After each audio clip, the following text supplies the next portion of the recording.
Welcome students. आज का जो हम यूनिट स्टार्ट कर रहे हैं, हम लोग फिजिक्स का सेकेंड यूनिट स्टार्ट कर रहे हैं जिसका नाम है धारा विद्युत अर्थात करंट इलेक्ट्रिसिटी। बहुत ही मज़ेदार यूनिट है ये। इसमें आप लोगों को करने में भी बहुत इंटरेस्ट आएगा। लॉट ऑफ न्यूमेरिकल्स करेंगे हम लोग और काफ़ी इंटरेस्टिंग यूनिट है ये। तो नाम से हमें पता चलता है धारा विद्युत, क्योंकि हमारा जो पहला वाला यूनिट था ये था स्थिर विद्युत। इसमें जो भी आवेश थे ये स्थिर थे, अर्थात एक ही जगह पर रुके हुए आवेश थे, वो स्थिर थे, गतिमान नहीं थे। लेकिन अब इस चैप्टर में जब आवेश प्रवाहित होता है तो धारा बहती है और उसी के बारे में हम अध्ययन करेंगे। तो हम स्टार्टिंग जो है विद्युत धारा से ही करते हैं कि विद्युत धारा क्या होती है, और इसकी पहले हम परिभाषा देखते हैं। हम देखते हैं पहले विद्युत धारा। तो चलिए स्टार्ट करते हैं। हम इसे कहेंगे electric current. All of you know about that कि व्हाट इज इलेक्ट्रिक करंट। आप जानते हैं, आपने 10th में भी पढ़ा है। तो विद्युत धारा किसी भी चालक के किसी परिच्छेद से प्रवाहित एकांक समय में प्रवाहित होने वाले आवेश को ही हम विद्युत धारा कहते हैं। हम फिर से रिपीट करेंगे कि किसी भी चालक के किसी परिच्छेद से एकांक समय में बहने वाले आवेश की मात्रा को ही हम क्या कहते हैं, विद्युत धारा। हम इसे समझेंगे भी अभी। पहले हम देख लेते हैं, इसकी परिभाषा लिख लेते हैं कि किसी चालक के, क्योंकि देखिए विद्युत धारा तो चालक में से ही प्रवाहित होगी, चालक का होना जरूरी है, क्योंकि चालक में ही बहुत अधिक मात्रा में मुक्त इलेक्ट्रॉन्स उपलब्ध होते हैं। तो किसी चालक के किसी परिच्छेद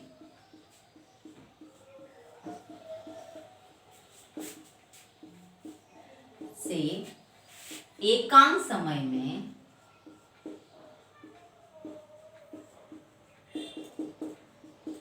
प्रवाहित होने वाली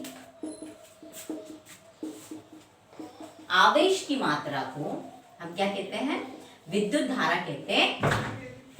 आवेश की मात्रा को हम क्या कहते हैं, विद्युत धारा कहते हैं। ठीक है ना।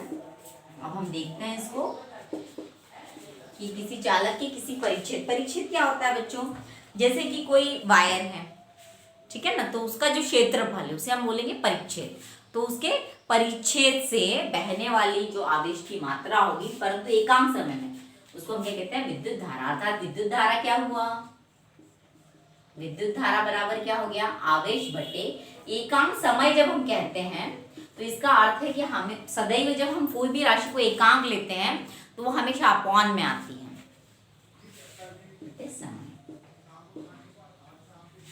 अब मान लो कि किसी भी आवेश में प्रवाहित आवेश की मात्रा Q है, किसी भी चालक में प्रवाहित आवेश की मात्रा कितनी है, Q है, और वो T समय में Q क्या है, आवेश की मात्रा, और T क्या है बच्चों, समय है जिसमें वो प्रवाहित हो रहा है। T समय तक वो मान लो प्रवाहित हो रहा है, तो T क्या है, समय।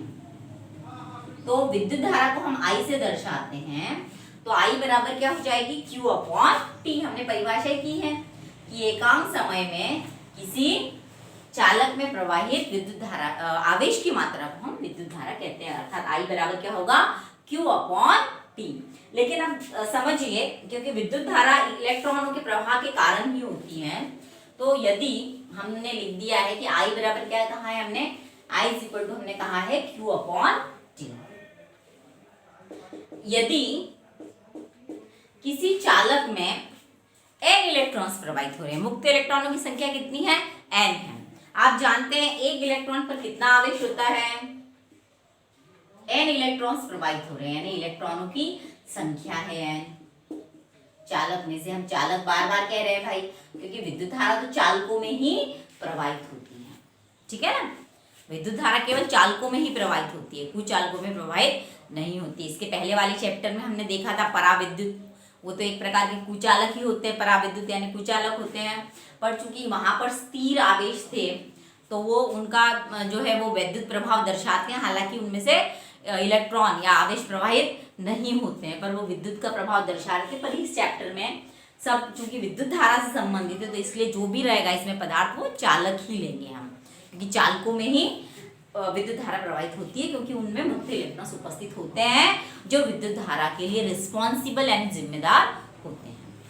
तो एन हम मानेंगे कि इलेक्ट्रॉन कोई चालक है। आप मान लो कोई चालक ले रहे हो, एक वायर ले रहे हो, एक तार ले रहे हो कॉपर की, ठीक है, तो उसमें एन इलेक्ट्रॉनों की संख्या है और आप जानते हैं कि एक इलेक्ट्रॉन पर कितना आवेश होता है, आप लोग अच्छे से जानते हो, इसे हम इलेक्ट्रॉनिक आवेश कहेंगे और इसका मान भी आप लोगों को पता है, बताने की आवश्यकता नहीं है। आई थिंक ये होता है 1.6 × 10⁻⁻19 कूलॉम, ठीक है।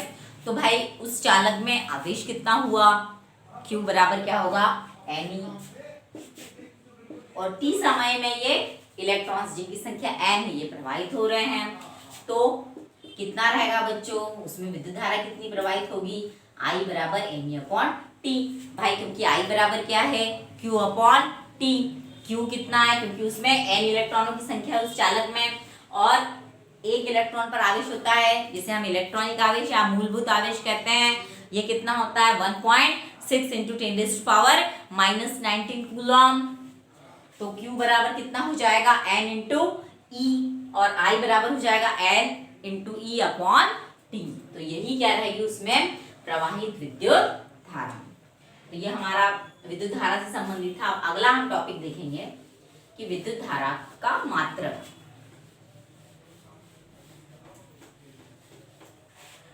चलिए देखते हैं।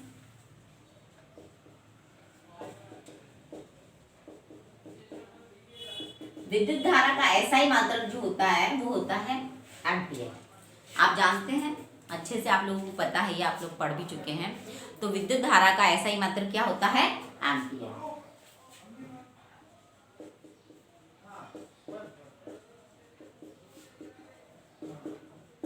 SI मात्रक क्या होता है बच्चों एम्पियर। इसे हम कैपिटल A से दर्शाते हैं। एम्पियर वास्तव में साइंटिस्ट का नाम है, उन्होंने एक्सपेरिमेंट्स किए हैं, उनके ऑनर में जो है विद्युत धारा का ऐसा यूनिट एम्पियर रखा गया है। एम्पियर के तैरने का नियम आप लोग मैग्नेटिज्म में देखोगे आगे। तो विद्युत धारा का ऐसा ही मात्रक एम्पियर होता है, इसे हम कैपिटल A से दर्शाते हैं।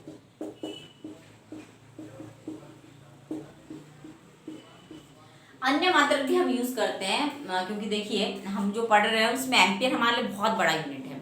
जो बैटरी में जो विद्युत धारा प्रवाहित होती है वो बहुत कम होती है, जनरली मिली एम्पियर वगैरह होती है। आप जो एक्सपेरिमेंट करोगे उसमें भी मिली एम्पियर या माइक्रो एम्पियर रेंज की ही विद्युत धारा हमें मिलती है। तो इसीलिए हम एम्पियर तो यूज करते हैं, पर जनरली आप लोगों के इसमें मिली एम्पियर, माइक्रो एम्पियर इस तरह के टर्म्स आती हैं। तो हम लोग उसका कन्वर्शन देख लेते हैं, क्योंकि आप लोगों को पता होगा फिजिक्स में हम जब भी न्यूमेरिकल्स करते हैं इट इज़ वेरी इंपॉर्टेंट कि all the unit should be SI। सभी यूनिट जो है SI सिस्टम में होना अति आवश्यक है। तो हम देखते हैं कि 1 milli ampere is equal to 10⁻³ ampere. 1 milli ampere जो होता है 10⁻³ एम्पियर, या आप ये कहिए कि 1 एम्पियर बराबर 10⁻³ मिली एम्पियर, मतलब 1000 मिली एम्पियर के बराबर होता है 1 एम्पियर। काफी बड़ा होता है। और हम अगला देखेंगे माइक्रो एम्पियर। 1 माइक्रो एम्पियर काफी छोटा है, मिली एम्पियर से भी छोटा है। और 1 माइक्रो एम्पियर जो होता है ये होता है 10⁻⁻6 एम्पियर के बराबर। अर्थात आप कहेंगे कि 1 एम्पियर बराबर होगा बच्चों 10⁻6 माइक्रो एम्पियर के बराबर। तो ये आप लोगों को याद रखना है, क्योंकि आप लोगों को न्यूमेरिकल्स में आएंगे। जनरली अगर माइक्रो या मिली आया तो फिर इट इज इम्पोर्टेंट कि आपको उसको SI यानी एम्पियर में कन्वर्ट करना है, और बहुत आसान है, आप पढ़ भी चुके हो। तो ये मात्रक हमें याद रखना है कि विद्युत धारा का SI मात्रक एम्पियर होता है, इसे हम कैपिटल A से दर्शाते हैं। अन्य मात्रक में हम जनरली मिली एम्पियर और माइक्रो एम्पियर यूज करते हैं। 1 मिली एम्पियर बराबर होता है 10⁻³ एम्पियर, या 1 एम्पियर बराबर होता है 10⁻³ मिली एम्पियर, और 1 माइक्रो एम्पियर बराबर होता है 10⁻⁻6 एम्पियर, या 1 एम्पियर बराबर होता है 10⁻+6 माइक्रो एम्पियर। अब देखिए इसकी विमाएं, ये तो मूल राशि है, आप जानते हैं विद्युत धारा मूल राशि है, तो इसको विमाओं में तो हम कैपिटल A से ही दर्शाते हैं। तो विमाओं में हम इसकी विमाएं क्या होती है बच्चों, सिंपल है। विमाएं इसकी a⁻1 होगी, क्योंकि MLT के रूप में हम लेते हैं जनरली राशियों को ये वाले चैप्टर में ए भी आ जाता है, लेकिन ए चूंकि ये मूल राशि है, विद्युत धारा मूल राशि आप लोगों को पता होगा, तो उसका मात्रक भी मूल है और इसको हम ए के रूप में ही लेते हैं। अब हम परिभाषा करेंगे 1 एम्पियर की, ठीक है, कि भाई हम कब समझेंगे कि किसी चालक में 1 एम्पियर की विद्युत धारा प्रवाहित हो रही है। तो देखिए कि हम लोगों ने परिभाषा लिखी है, इसका सूत्र लिखा है, विद्युत धारा I बराबर हमने लिखा है Q/T, यानी आवेश की मात्रा तथा समय का अनुपात या एकांक समय पर प्रवाहित आवेश की मात्रा, अर्थात हमने विद्युत धारा बराबर लिखा है आवेश बटे समय या Q/T हमने लिखा है I बराबर। अब हम 1 एम्पियर ले रहे हैं, तो ऑफकोर्स 1 एम्पियर कब होगा बच्चों, जब 1 कूलम किसी चालक के किसी परिच्छेद से 1 सेकंड में 1 कूलम आवेश प्रवाहित होगा, तो हम कहेंगे कि भाई ये 1 एम्पियर विद्युत धारा है। तो हम इसको परिभाषा में ये कहेंगे कि यदि किसी चालक के किसी परिच्छेद से एकांक समय अर्थात 1 सेकंड में 1 कूलम आवेश प्रवाहित होता है, तो उस चालक में बहने वाली जो विद्युत धारा होगी वो 1 एम्पियर होगी। तो इसको हम लिख लेते हैं कि किसी चालक के किसी परिच्छेद से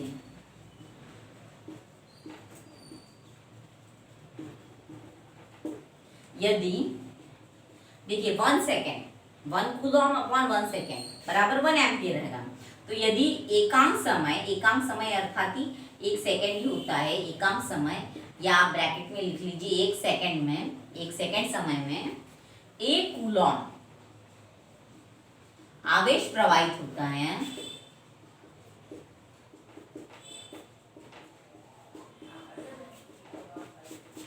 तो विद्युत धारा कितनी होगी बच्चों, ऑफ कोर्स वो 1 एम्पियर होगी। तो विद्युत धारा कितनी होगी, 1 एम्पियर होगी। तो परिभाषा बहुत आसान है, आप केवल सूत्र लिख लोगे, आप लोग मेमोराइज कर लोगे, it is not so difficult for you. किसी चालक के किसी परिच्छेद से एकांक समय में 1 कूलम आवेश यदि प्रवाहित होता है, तो उस चालक में संबंधित धारा कितनी होती है, 1 कूलम होती है। तो ये 1 कूलम की परिभाषा होगी। अब हम अगला देखते हैं, तो देखिए प्रचलित चिन्ह परिपाटी के अनुसार विद्युत धारा जो है सदैव धनात्मक विभव से ऋणात्मक विभव की ओर प्रवाहित होती है। एक बात हम समझ लेंगे अच्छे से कि विद्युत धारा जो होती है ये अदिश राशि होती है। देखिए जितनी भी मूलभूत राशियां हैं सभी अदिश अर्थात स्केलर क्वांटिटीज होती हैं। आप समझते हैं कि अदिश राशियां क्या होती हैं। अदिश राशियां वे होती हैं जिनका केवल परिमाण होता है, परिमाण अर्थात मैग्नीट्यूड, केवल मान होते हैं, वैल्यूज होती हैं, लेकिन जिनकी कोई भी दिशा नहीं होती है। इनको रिप्रेजेंट करने के लिए दिशा की कोई भी आवश्यकता नहीं होती है, और इसी को हम क्या कहते हैं बच्चों, अदिश राशि कहते हैं। विद्युत धारा भी एक अदिश राशि है।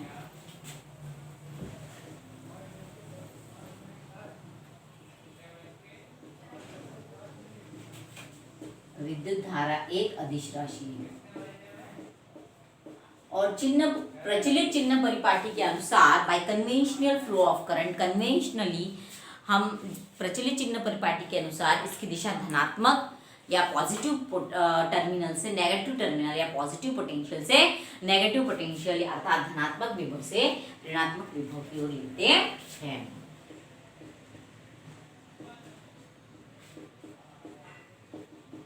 सदैव धनात्मक विभव से किस ओर होती है बच्चों, या पॉजिटिव टर्मिनल से धनात्मक विभव से ऋणात्मक विभव, या इसी को हम क्या कहेंगे बच्चों, नेगेटिव पोटेंशियल, नेगेटिव टर्मिनल की ओर होती है।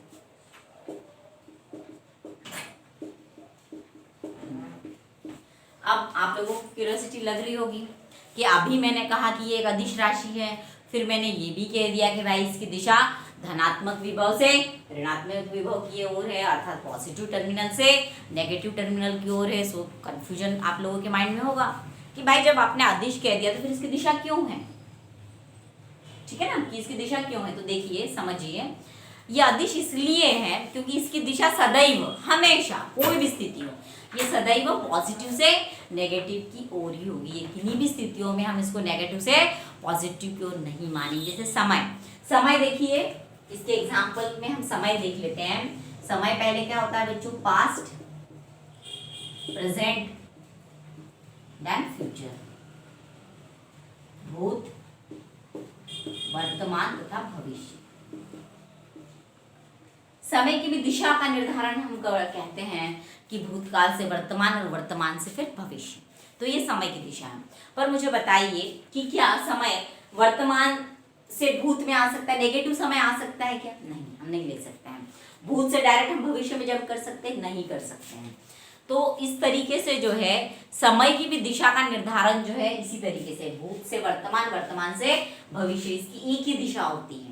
उसी तरीके से इसके लिए समय भी जो होती है, इसकी दिशा होते हुए भी ये हमेशा जो है बच्चों क्या होती है? कौन सी राशि होती है? ये अदिश राशि होती है। उसी तरह से विद्युत धारा की भी दिशा होती है हालांकि, लेकिन चूंकि इसकी दिशा सदैव एक ही प्रकार की होती है, किन्हीं भी परिस्थितियों में इट नेवर चेंजेस, ये इनका कभी भी बदलाव नहीं होता है। और इसीलिए दिशा होते हुए भी ये राशियां जो होती हैं ये क्या कहलाती है? अदिश। इसमें आपको कंफ्यूजन नहीं होना है। It is very important. ये स्केलर क्वांटिटी होती है, इसकी दिशा है, पर चूंकि दिशा एक ही है हर परिस्थितियों में, इसलिए अदिश राशि है। दिशा जो है चिन्ह परिपाटी के अनुसार, प्रचलित चिन्ह परिपाटी के अनुसार सदैव पॉजिटिव पोटेंशियल से नेगेटिव पोटेंशियल, यानी पॉजिटिव टर्मिनल से नेगेटिव टर्मिनल, यानी उच्च विभव से निम्न विभव की ओर होती है। हालांकि हम ये कहेंगे कि इलेक्ट्रॉन्स जो है ये सदैव निम्न विभव यानी नेगेटिव टर्मिनल से पॉजिटिव टर्मिनल की ओर, यानी उच्च विभव की ओर निम्न विभव से उच्च विभव की ओर प्रवाहित होते हैं। पर विद्युत धारा हम कहते हैं कि ये पॉजिटिव से नेगेटिव की ओर जो है प्रवाहित होती है। तो ये विद्युत धारा के लिए है। अब हम इस पर आधारित कुछ न्यूमेरिकल्स करेंगे जो काफी आसान है। हमने जो फार्मूला देखा है उसी पर आधारित है और आप लोगों को उसमें इंटरेस्ट भी आएगा। फार्मूला कुछ डिफिकल्ट है ही नहीं, it is very simple and I think that आप लोगों के लिए भी काफी आसान है क्योंकि आप लोगों को भी काफी इंटरेस्ट है, आई नो दैट। तो हम इसको समझ लेते हैं। पहला क्वेश्चन पढ़ते हैं। एक तार में 2 मिनट में, देखिए हम पहले जो पहला न्यूमेरिकल है इसका सॉल्यूशन देखते हैं। गिवन क्वांटिटीज पहले लिख लेते हैं। ध्यान देना फिजिक्स में कभी भी जो भी गिवन क्वांटिटीज होती है, जो क्वांटिटीज होती हैं उनके हमें पहले वैल्यूज लिखनी है। अगर वो एसआई में नहीं है तो उनको एसआई में कन्वर्ट करना, इट इज वेरी इंपॉर्टेंट।